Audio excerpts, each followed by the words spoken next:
বাজে 5:30টার মতন, 5:30টার মতন। Good morning everyone, again welcome back to the channel. আজ হলো গিয়ে জামাই ষষ্ঠী, সেই জন্য বুঝতেই পারছো সকাল সকাল উঠেই তোড়জোড় লেগে গেছে। মার কিছু কাজ করা হয়ে গেছে, এখন আমি কি উঠেছি তো ভাবলাম একটুখানি হেল্প করে দিই, তাহলে তাড়াতাড়ি হয়ে যাবে। এখন বসে দিয়েছে মা চা, আর আমি এইদিকে বসে গেছি। এই যে রসুনটা পচা মনে হচ্ছে নাকি। বছরে 2বার কি 3বার আমার মা জামাইকে মন পড়ে খাওয়াতে পারে, কারণ এই ষষ্ঠী পুজোর যে কোনো একদিন, আর বছরে যদি অন্য কোনো সময় আসে, থাকে তো নাই, থাকার মধ্যে এই ষষ্ঠীর সময় যদি থাকলো তো থাকলো, আর না হলে পুজোর সময় একদিন ওটা বাধা ধরা প্রত্যেক বছর থাকে। ষষ্ঠীতে প্রত্যেক বছর থাকেও না, কোনোবার এমন আছে যে সকালে এসে হয়তো বিকালে চলে গেল, আমাদের রেখে যায়, আমাদেরকে কখনো নিয়ে যায় না, কিন্তু নিজে হয়তো থাকে না, কারণ ষষ্ঠীতে তো কোনো সরকারি ছুটি নেই, তো ও ছুটি পায় না, হয় দিনের দিন চলে আসে। ছুটি নিয়ে যদি আসতো, প্রথম ছুটি নিয়ে আসতো, তারপর থেকে তো এখন পুরনো জামাই হয়ে গেছে, তাই ছুটি নিয়ে আসে না, যদি ছুটি থাকে তাহলেই আসে। এবার যেরকম রবিবার পড়েছিল সেই জন্য এসেছে, তো এইবার ওই জন্য আমরা শনিবারে চলে এসেছি, মানে আগের দিন এসে ছিল, আর আজকে তো চলে যাবে। সেই জন্য আমার মা বছরে এই 2-3 দিন মন পুড়ে খাওয়ায়। এবার তার জন্য জোগাড়জান্তি তো 2-3 দিন ধরেই করেছে। আজকে সকালে যদি বাজারঘাট করতে যাওয়া হতো তাহলে তো আর কোনো মানে কথাই নেই, এই গরমের মধ্যে বাজার করে এনে রান্না করে খাওয়াতে গেলে 4টে বেজে যাবে বিকাল। সেই জন্য সকাল সকালই রান্নাবান্না শুরু করে দিয়েছে, বাজারঘাট যেহেতু করাই ছিল। এইবার কালকে যেহেতু শনিবার ছিল সেই জন্য মাছ টাছ কিছুই ভেজে রাখেনি, না হলে আগের থেকে মাছটাও ভেজে রাখতে পারতো। এইদিকে দেখো আমি ময়দা সব চেলে নিয়েছি, সকালে হবে লুচি আর তার সঙ্গে হয়েছে ঘুগনি অলরেডি হয়ে গেছে। এদিকে আমি ময়দাটা মেখে নেব। তেলের বোতলটা দেখলে তো, ওটা আমাদের জলের বোতল ছিল, মার তেলের বোতলটা নষ্ট হয়ে গেছে, তারপরে এই বোতলটা মার কি মনে হয়েছে জল খেতে গেলে পড়ে যায়, সেই জন্য এটাতে তেল ঢেলে নিয়েছে। কিন্তু আমি কি করে জানবো, আমি তো এসেই কালকে রাতের বেলা এটার থেকে জল ভেবে এক ঢোক খেয়ে নিয়েছি, পুরো গালে মানে ঢোক গিলে ফেলিনি, গালে নিয়ে ফেলেছিলাম। এখন বাজে ওই 8টা মতন। এদিকে মার প্রায় রান্না বান্না কমপ্লিট, সব মাছ ভাজা হয়ে গেছে, এখানে রয়েছে পমফ্রেট, পাবদা, আর এইদিকে হচ্ছে এখন মাছের ঝোল। এদিকে ডাল হয়ে গেছে, ডালের মাছ এই মাথাটা ভেজে রেখেছে, চাটনি তো হয়নি। আর এদিকে মাংস রয়েছে।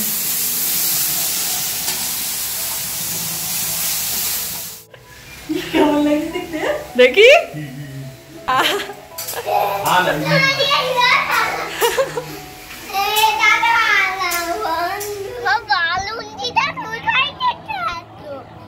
রেডি হয়ে বসে আছে। কারেন্টটা এমন সময় চলে গেছে, হয়তো সব দেবে।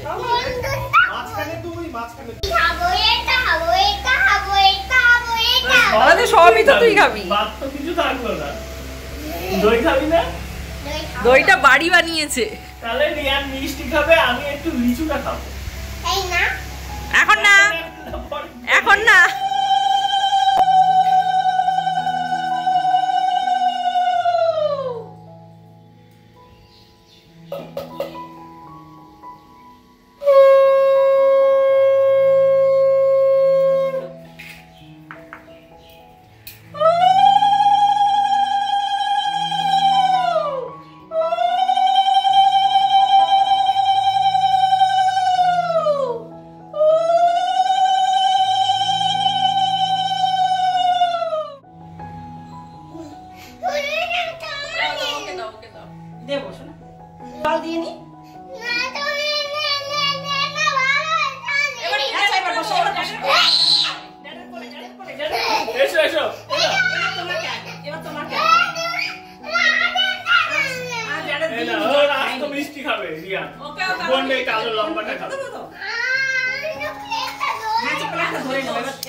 যা তো এবার তোর পালা, বস বস বস।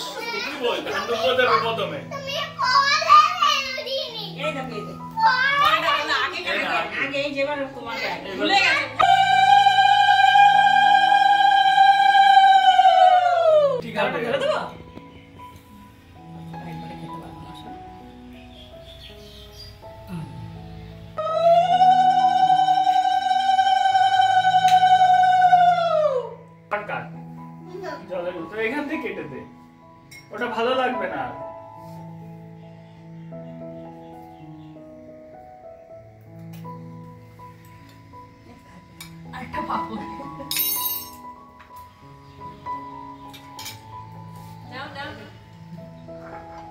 দে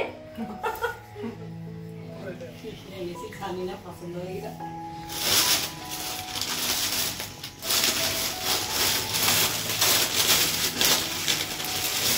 এই না তোমারও আছে নাকি? খাবে না।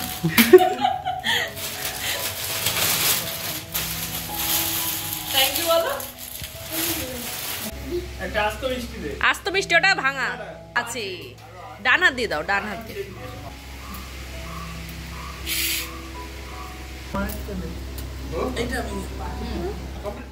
আমার যা চেহারা হচ্ছে দিনকে দিন, তাতে মিষ্টি খাওয়া বারণ, কিন্তু দেখো আমি এক সমানে মিষ্টি খেয়েই যাচ্ছি, কিন্তু যার মিষ্টি খেলে কোনো কিছুই হবে না সেই বরঞ্চ দেখে শুনে ভেবে চিনতে মিষ্টি খায়, মানে তোমাদের দাদাভাই। এই এক বাটি খই মুড়ি এগুলো দিয়েছে, মানে প্লেটে দিয়েছিল প্রথমে, তারপরে প্লেটে তো আর খাওয়া যায় না খই মুড়ি, এই বাটিতে করে দিয়েছিল, কিন্তু ও তো আর খায়নি, তারপরে আমাকেই খেতে হলো। এইদিকে আজকে সকালে রয়েছে লুচি আর ঘুগনি, তোমাদের তো বললামই। তো সকালে ওই সব হওয়ার পরে এবার সকালে খাওয়ার দাওয়ার খেয়ে নেবে সবাই, তো আমি আগে ওই মুড়িটা শেষ করবো, তারপরে তো খাবো। সে মুড়িই তো এক গাদা হয়ে রয়েছে, কারণ ও তো বেশি খায়নি, লুচি খাবে, সেই জন্য আর ওইটা খাইনি, আমাকে খেতে হচ্ছে। কাল রাতের বেলা ফ্যানটা চলতে চলতে সে কি আওয়াজ, ঘুমের ঘরে আমি তো পুরো ভয়ই পেয়ে গেছি। উঠে কোনো মতে ফ্যানটা বন্ধ করে দেখলাম না, ফ্যানের ভিতরে কিছু ঢোকেনি, ভেতরে কিছু একটা হয়েছে। এই দাদাকে ডেকে এখন দেখা গেল ব্লেডটা লুজ হয়ে গেছিলো, যার জন্য ওরকম আওয়াজ হয়েছে। এইদিকে জামা কাপড়গুলো সব খুলে দেখছি, আমার তো শাড়ির তো কোনো ব্যাপার নেই, ওটা তো আর গায়ে হওয়ার কোনো নেই। ছেলের জামাটা আর তোমাদের দাদাভাইয়ের জামাটা হবে কিনা সেটাই দেখছিলাম। তো যা সাইজ আছে হয়ে যাওয়ার কথা, তো ওকে বলছি পরে দেখতে, ও দেখবে না, শুয়েই আছে, যার জন্য এই যে মুখের উপরে ফুল দিয়ে রাখতে হয়েছে। আমি বাড়ি থেকে কোনো শাড়ি আনিনি, ভেবেছিলাম মা যে শাড়িটা দেবে, মা তো আমাকে ফোনেই বলেছিল যে তোর জন্য নর্মাল শাড়ি নিচ্ছি, তো ভেবেছিলাম এই শাড়িটাই পরবো যেহেতু নরম আছে। তারপরে এসে দেখি এখানে একটা শাড়ি রয়েছে আমার, তারপরে আর এই শাড়িটা পরলাম না, যেটা ছিল ওইটাই পরলাম। এদিকে আয়, চলে আয়, আয় এনে শশা খা, ওই না শশা দিয়েছি, শশা খা। ওই দেখ চলে গেছে ওইদিকে, খোঁজ কোথায় পড়েছে দেখ, পেয়েছিস? বলে এদিকে আয়, পড়েই গেল। ডাক ডাক শোনা, বলো কুকুরুকু এদিকে এসো। এই যে এই যে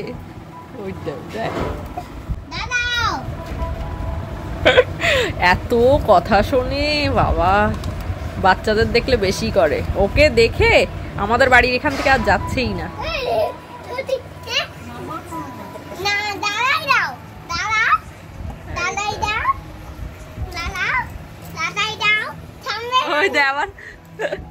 রান্না বান্না পুরো কমপ্লিট। এদিকে কি কি রান্না হয়েছে সবই তোমাদের এক এক করে দেখাবো, তার আগে তোমাদের দেখিয়ে দিই। এখানে রয়েছে 5 রকম ভাজা, এখানে রয়েছে মুড়ো ঘন্ট ডাল, এখানে রয়েছে মাটন কষা, এখানে রয়েছে পাবদা মাছ, এদিকে রয়েছে চাটনি, আর এইদিকে রয়েছে পাঁপড়। হেই দিয়ে খাবি তুই ভাত? এটা দিয়ে না মাটন দিয়ে? মাটন। আমার মায়ের অনেক দিন ধরে ইচ্ছা যে একটা মাটির থালা বাটির পুরো সেট কিনবে। আমাকে অনেক দিন ধরেই বলে রেখেছে যে দেখিস তো জামাই ষষ্ঠীর আগে যদি কিনতে পারিস তাহলে ভালো হয়। কেন কিনবে? জামাইকে ওই মাটির থালা বাটিতে খেতে দেবে। নর্মাল এখানে কোনো দোকানেই মা পায়নি, দেখেনি, তো সেই জন্য আমাকে বলেছিল অনলাইনে যদি পাস, কোনো ডিজাইন দরকার নেই, যদি পাস তো দেখিস। মিশো, অ্যামাজন এগুলোতে তো খুঁজলে পাওয়া যাবে, কিন্তু ওখানে প্রচুর দাম। নর্মাল দোকান থেকে পেলে ভালো হতো, কিন্তু কি বলতো, কে খুঁজবে? এখন তো আমি বেরোতে পারি না, একা একা ঝাড়া হাত পা হলে সে বেরিয়ে পড়লাম, কিনে নিয়ে চলে আসলাম। মা বলছে ডিজাইনের দরকার নেই, তুই প্লেন হলেও খুঁজে দেখিস, কলার পাতা টাতা কেটে সে দেওয়া যায়, কোনো অসুবিধা হয় না। এবার অনলাইনে যে কোনো পেজের থেকে কিনতে গেলে ওদের কাছ থেকে তো প্লেন নেওয়া যায় না, ওরা সেই ডিজাইন করে দেয়, এবার ওইগুলো তো অনেক দাম হয়। আমি বললাম শুধু শুধু ওই 1-2বারের জন্য কেন তুমি ওইগুলো কিনবে? ওগুলো আদৌ রেখে দেওয়া যায় কি না সেটাও তো জানি না, হয়তো একবার ইউজ করে সেটাকে আর ইউজ করা যায় না, আমার কোনো আইডিয়া নেই মাটির থালা বাসনের জন্য। সেই জন্য আমি বললাম যে শুধু শুধু কেন অত টাকা নষ্ট করবে, এমন তো না 400-500 টাকায় হয়ে যাবে, হয়তো হবে না, আইডিয়া নেই বলে আমি বললাম যে না যা আছে তাতেই দাও। এদিকে দেখো সব কিছু সাজানো হয়ে গেছে। তোমাদের ওই সময় পমফ্রেট মাছটা দেখানো হয়েছিল না, কারণ ওইটা ছিল গ্যাসের ওই দিকে, যার জন্য আমি তোমাদের দেখাতে পারিনি। এদিকে ওটাও হয়েছে, কিন্তু এদিকে দেখো ভাজা টাজা এত কিছুই খাবে না। আর লাস্টে গিয়ে সে দই মিষ্টি কোনো কিছুই খেতে পারিনি, জাস্ট মাংস অবধি খেতে পেরেছে। দইটা খেয়েছিল, কিন্তু মিষ্টি চাটনি পাঁপড় ওইগুলো কিচ্ছু খায়নি। বলে এক সাইড দিয়ে ভেঙে ভেঙে তো খেতে হয়।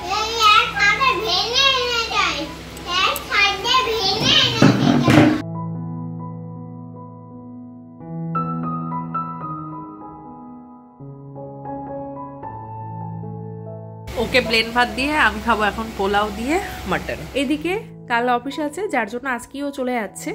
এখন যাবে সোজা কল্যাণী, ওখান থেকে কালকে অফিসে গিয়ে ওখান থেকে বাড়ি চলে যাবে। আমার মা আমার জন্য শিলনোড়া কিনেছিল এখান থেকে, এর ওইটা ছিল ছোট, স্ল্যাপের উপরে নিয়ে কাজ করা যাবে, তো সেইটা আমাকে দিয়ে কি করে পাঠাবে, সেই জন্য আজকে যেহেতু ও একা যাচ্ছে, ওর হাতে কোনো কিছু নেই, সেই জন্য ওর কাছে দিয়েই পাঠিয়ে দিলাম। বাটি ভর্তি করে মিষ্টি দই টই নিয়ে চলে এসেছি। এটা আমার জন্য নয়, আমার মায়ের জন্য। এখন তো তোমাদের দাদাভাই চলে গেছে, তার মানে এখন উনি খেতে পারে। সারাদিন নাকি মিষ্টি সব কোনো কিছু খেতে পারেনি, জামাই রয়েছে, লজ্জা লাগছে তাই। মানে আমার মা জামাইয়ের সামনে মুখও খুলবে না এরকম ভাব মার, তো সারাদিন খাইনি, তাই একটু আগে বলছে কি আমাকে তো একটু মিষ্টি দিতে পারিস।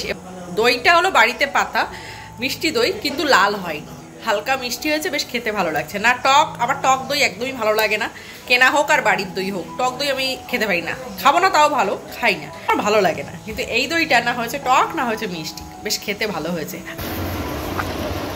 আবার এত মিষ্টি থাকে বলে তুমি খাওনি, অ্যাক্টিং ঠিক ঠিক।